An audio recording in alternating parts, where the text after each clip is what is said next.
Tyrone Bowman Live. Welcome to the program. Let's talk about it right here and right now. The Justice Department has fired any lawyers who were involved in the prosecuting of now President Donald Trump.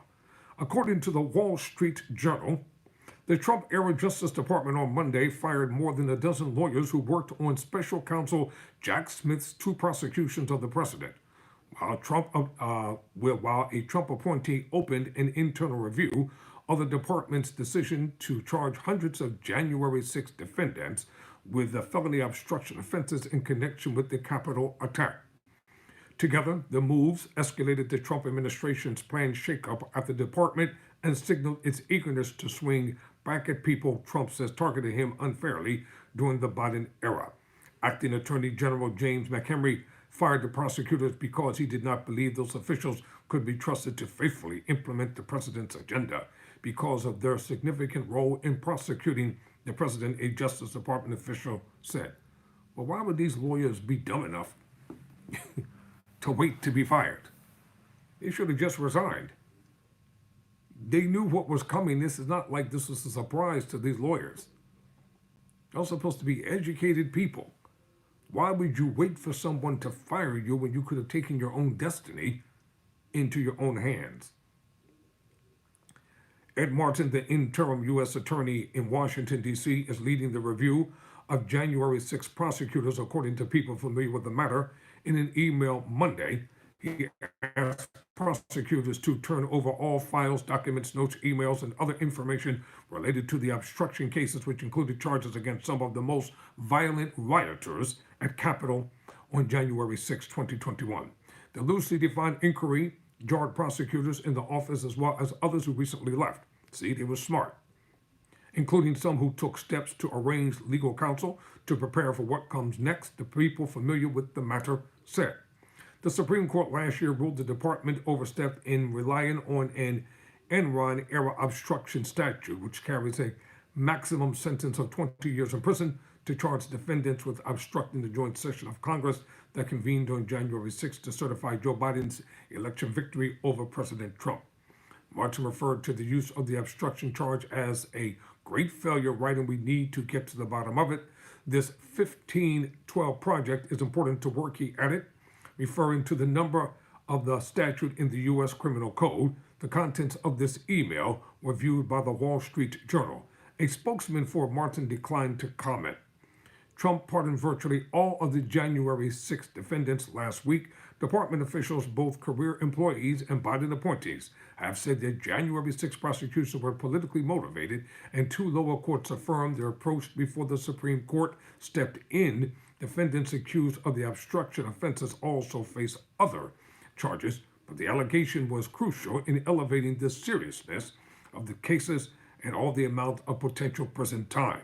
Smith dropped his cases, alleged election interference and mishandling of classified documents after Trump won, citing a Justice Department policy against prosecuting a sitting president. He stepped down before the inauguration. In his final days, Smith submitted a report to then Attorney General Merrick Garland in which he expressed confidence that Trump would have been convicted. Smith has retained private counsel. His lawyer, Peter Koski, a former Justice Department official now with Covington and Burling, did immediately respond to a request for comment. Some on Smith's team had expected to be fired and already left, including Jay Bratt, the national security prosecutor who worked on the case alleging Trump unlawfully retained classified documents after his first term. Those fired on Monday included Molly Caston and J.P. Cooney, who were senior public corruption prosecutors in the U.S. Attorney's Office in Washington. They couldn't immediately be released for comment. I asked the question again, why would these lawyers wait to be fired? They should have just resigned and moved on. Their firings come after at least 20 other career officials have been reassigned to more marginal positions. On Monday, the top career official in the department, Associate Deputy Attorney General Bradley Weissheimer, was moved to a new working group dealing with immigration issues. People familiar with the matter said Corey Amundson, the head of the Justice Department's Public Integrity Section, resigned after 23 years after being told he was reassigned to the same group. The Public Integrity Section prosecutes election related officials and handles some of the most politically sensitive information of public officials. I spent my entire professional life committed to a political enforcement of crime, a federal crime law, and to ensuring that those around me understood and embraced that central tenet of our work. Amundsen wrote in his resignation letter, wishing the new leadership success in executing criminal enforcement of Trump's criminal enforcement agenda. The January 6th case review is being led by a critic of the prosecution. Martin previously served on the board of the Patriot Freedom Project, a group that supported January 6th defendants. And he also helped organize the Stop the Steal movement to keep Trump in the White House after he lost in 2020. Martin last week publicly rallied against an order prohibiting Oath Keepers founder Stuart Rhodes and other members of the far-right group from visiting Washington without court permission, but they went anyway, so that doesn't matter.